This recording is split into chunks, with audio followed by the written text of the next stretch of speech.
UP का आगरा इस वक्त हाई अलर्ट पर है। आगरा में आसपास के कई जिलों की पुलिस फोर्स को बुला लिया गया है। आरएएफ की एक टुकड़ी और पीएसी की 8 बटालियन को तैनात किया गया है।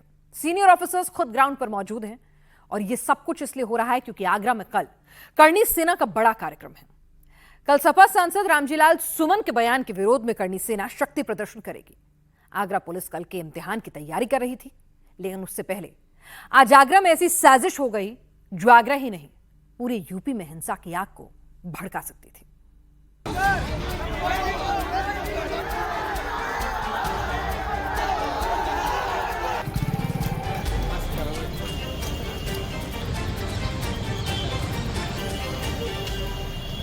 आगरा की जामा मस्जिद के अंदर पुलिस की टीम खड़ी है। मस्जिद के अंदर पुलिस तफ्तीश कर रही है। मस्जिद के बाहर पूरी फोर्स लगी हुई है। गली में सिक्योरिटी टाइट की गई है और मस्जिद के बाहर भाईजान की भीड़ भी जमा हो गई है।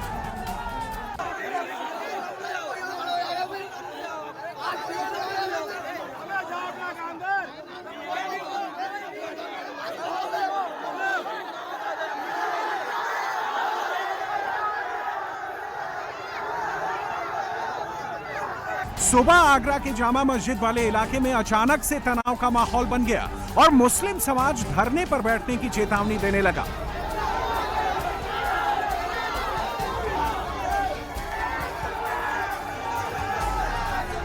जो घटना करी है, जहां मस्जिद को नापाक किया है, उसको अगर गिरफ्तार नहीं किया गया तो आगरे का मुसलमान धरना प्रदर्शन पे मजबूर हो जाएगा। ये सब कुछ हुआ आगरा में। आगरा में हंगामा इसलिए मचा क्योंकि आगरा की शाही जामा मस्जिद में जुमे की नमाज की तैयारी चल रही थी। जब सुबह लोग मस्जिद पहुंचे तो मस्जिद में एक संदिग्ध बैग मिला। बैग मस्जिद के हॉल के एक कोने में रखा था। बैग के अंदर कटे हुए जानवर का सिर था। यूपी के आगरा में जिस तरीके का सेंसिटिव माहौल बना हुआ था, जिस तरीके का एक्शन चल रहा था, उसको लेकर बात सीधे सीधे नफरत तक पहुंच गई। अफवाहों का बाजार गर्म हो गया था।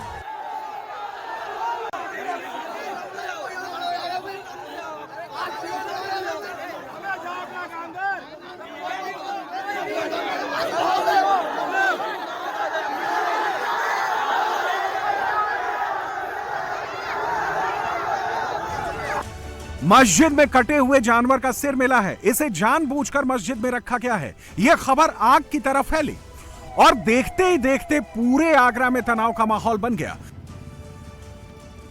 मस्जिद के बाहर भाईजान की भीड़ जमा हो गई। बात हंगामे से धरना प्रदर्शन तक पहुंच गए।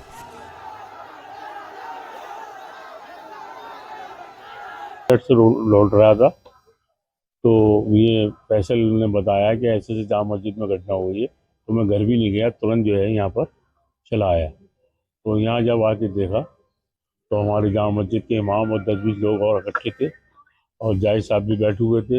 इतने में ही जो है फोर्स आ गया। तो जो जानवर का सर था उसको हमने पहले फोर्स को जो है सुपुर्द कर दिया।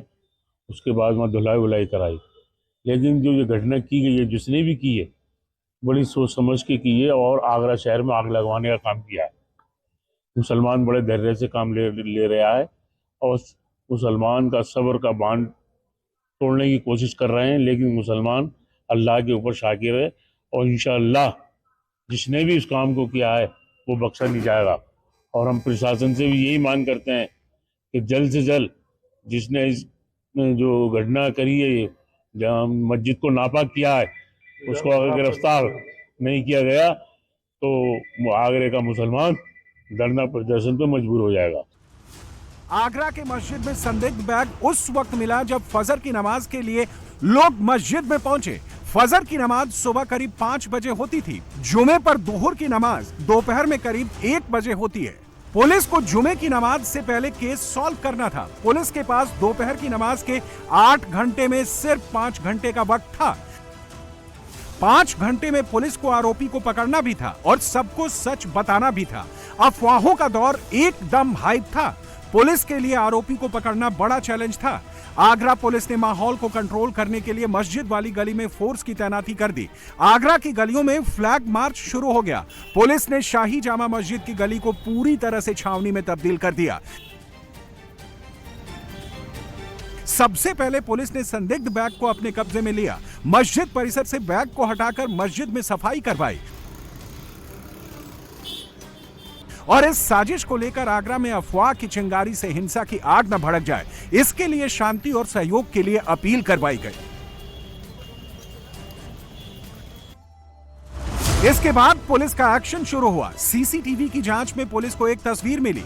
ये वही तस्वीर है। इसमें टी शर्ट पहने हुए एक शख्स नजर आ रहा है जिसके हाथ में एक पॉलिथीन का बैग है। इसने अपनी पहचान छिपाने के लिए मुंह पर रुमाल बांधा हुआ है, आंखों पर चश्मा लगाया हुआ है। इसी ने मस्जिद में जानवर का सिर रखा था और जो ब्लू रंग का टी शर्ट पहनकर ये मस्जिद में गया था उस पर लिखा था वन स्मॉल पॉजिटिव थॉट। इस साजिश को रात के अंधेरे में अंजाम दिया गया था। रात करीब 11 से 12 के बीच ये बैग मस्जिद परिसर में रखकर गया था। यह आदमी कौन था? यह आदमी कहां से आया था? यह किसी को नहीं मालूम था, लेकिन इसकी पहचान और इस पर होने वाले एक्शन पर ही आगरा का माहौल निर्भर था। अब आगरा पुलिस के पास सिर्फ एक तस्वीर थी और घड़ी की टिक टिक लगातार चल रही थी। टाइम हर मिनट हर सेकंड निकल रहा था।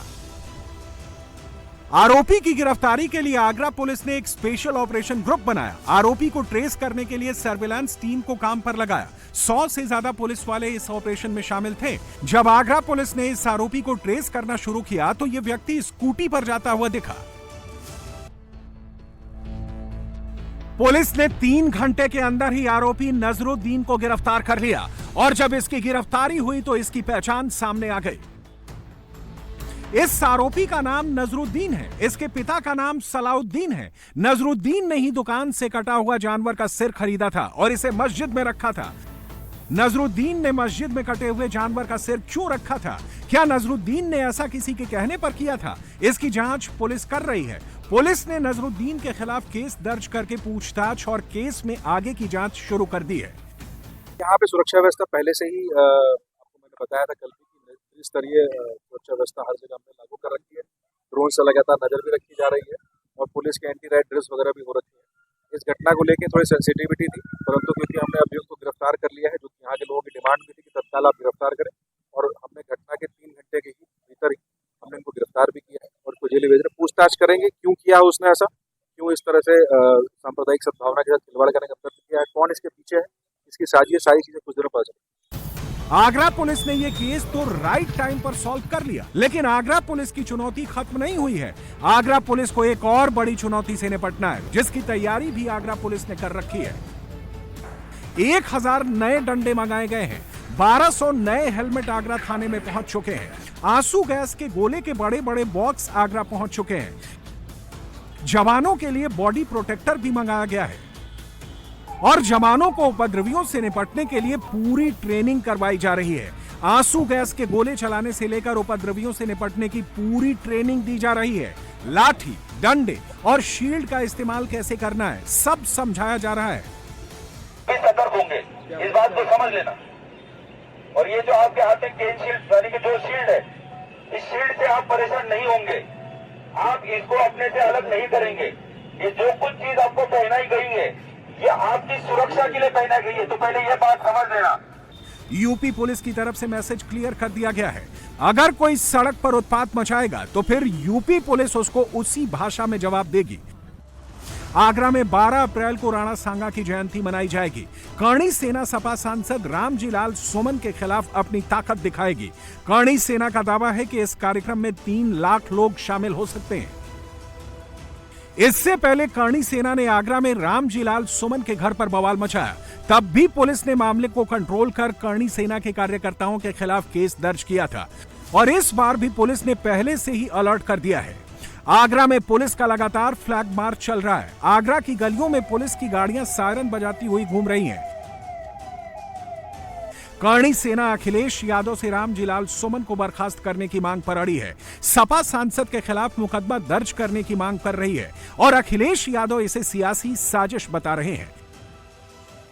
रामजी सुमन जी ने जो कुछ कहा, उसके बाद राज्यसभा के रिकॉर्ड से वो बात हटा दी गई। जिस समय कोई बात रिकॉर्ड से हटा दी जाती है उसी समय बात खत्म हो जाती है। लेकिन भारतीय जनता पार्टी का भरोसा तानाशाही पर है। हिटलर ने कभी ट्रूपर्स बनाए थे, अपने पॉलिटिकल वर्कर्स को पुलिस की वर्दी पहना करके वो जो चाहता था वो हिटलर करवाता था। ये जो सेनाएं दिखाई दे रही हैं, ये मुख्यमंत्री जी के इशारे पर सेनाएं हैं, और ये जो कुछ हो रहा है ये सब कुछ सरकार के इशारे पर हो रहा है। इस वक्त पूरा आगरा हाई अलर्ट पर है। पुलिस ने 3 लेयर सिक्योरिटी प्लान बनाया हुआ है। 1 company rapid action force, 8 company PAC और सैकड़ों पुलिसकर्मी और अधिकारी करणी सेना के कार्यक्रम स्थल से लेकर सपा सांसद रामजीलाल सुमन के घर तक तैनात हैं। जगह जगह बैरिकेडिंग की जा रही है और सेंसिटिव जोन्स में पुलिस का पहरा बढ़ा दिया गया है। तो हिंदू सनातन सभा कुबेरपुर में आयोजित होने वाली है, उसमें काफी दूर दूर से लोग आने की संभावना है और पुलिस का जनसभा स्थल पर भी काफी मजबूत प्रबंधन किया गया है। पुलिस बल आगरा पुलिस कमिश्नरेट में बाहर से भी मंगाया गया है और 3 लेयर सिक्योरिटी की तैयार करी गई हैं, जिससे कि पूरे सिटी जोन को कैसे किसी भी कानून व्यवस्था बिगाड़ने वाली परिस्थिति से बचा के रखा जाएगा। और माननीय सांसद जी के आवास के पास भी काफी मजबूत सुरक्षा का घेरा तैयार किया गया है। पुलिस केवल मैदान पर ही नहीं है बल्कि सोशल मीडिया पर भी पैनी नजर बनाए हुए है। जो लोग भड़काऊ और माहौल को बिगाड़ने की कोशिश कर रहे हैं, पुलिस उन पर लगातार एक्शन ले रही है। अब तक 1300 से अधिक लोगों को नोटिस जारी किए जा चुके हैं और पुलिस की डिजिटल टीम लगातार पोस्ट्स की मॉनिटरिंग कर रही है। संसद से वक्फ बिल पास होने के बाद आज दूसरा जुमा था और जुमे की नमाज से पहले यूपी पुलिस हर जिले में एक्टिव थी। सेंसिटिव जोन्स में फ्लैग मार्च किया जा रहा था। नमाज से पहले मस्जिदों के बाहर फोर्स की तैनाती की गई थी। पुलिस के सीनियर अधिकारी ग्राउंड पर मार्च कर रहे थे। ड्रोन से चप्पे चप्पे की निगरानी की जा रही थी। लखनऊ में वक्फ कानून के खिलाफ भाईजान ने प्रदर्शन किया। सड़क पर तकरीर भी की गई और प्रदर्शनकारियों ने इजरायल के हमले में मारे गए हमास आतंकी इस्माइल हानिया, हिजबुल्लाह आतंकी हसन नसरल्ला, हाशिम सफीउद्दीन का भी पोस्टर लहराया। प्रदर्शन को लेकर लखनऊ पुलिस पूरे तरीके से मुस्तैद थी। पुलिस ने मामले को संभाल लिया। आगरा की तरह ही लखनऊ में भी मस्जिदों के बाहर लखनऊ पुलिस का बड़ा दस्ता तैनात था। संवेदनशील इलाकों में ड्रोन और सीसीटीवी से नजर रखी जा रही थी। इस समय हम ये पुराना लखनऊ है और ये मशहूर पुराना इमामबाड़ा है, बड़ा इमामबाड़ा जिसको कहते हैं, और इसके अंदर आसिफी मस्जिद है जहाँ पर जुमे की नमाज पढ़ी जाएगी। अब इस बाहर जो सड़क है इस मस्जिद के आप देखेंगे तो जहाँ तक आपकी निगाह जाएगी आपको फोर्स यहाँ पर दिखाई देगी। यहाँ यूपी पुलिस के जवान हैं, एसएसबी हैं और दूर तक जवान लाइन से यहाँ पर खड़े हैं। बड़ी तैनाती यहाँ पर फोर्स की गई है, लेकिन सतर्कता बरती जा रही है कि किसी भी तरह की ये कानून व्यवस्था में बाधा ना पहुँचाई जाए, क्योंकि थोड़ा सा आगे आप मुश्किल से 100 मीटर आगे जाएंगी तो टीले वाली मस्जिद है और इस तरफ बाएं हाथ को थोड़ा 500 मीटर आगे जाएंगी तो यहाँ जामा मस्जिद है। पुराना इलाका है तो बहुत सारी मस्जिदें यहाँ पर इस इलाके में हैं, तो पूरे इलाके में सिक्योरिटी के ज़बरदस्त इंतज़ाम किए गए हैं। लखनऊ में वक्फ कानून के विरोध के नाम पर माहौल बिगाड़ने की कोशिश हुई, लेकिन संभल में सब कुछ शांत रहा। जुमे की नमाज को लेकर संभल में भी पुलिस ने पूरी तैयारी कर रखी थी। जामा मस्जिद से लेकर हर सेंसिटिव जोन में पुलिस तैनात थी। नमाज के वक्त संभल छावनी में तब्दील दिखा, लेकिन नमाजी आए, नमाज पढ़े और चुपचाप अपने घर चले गए।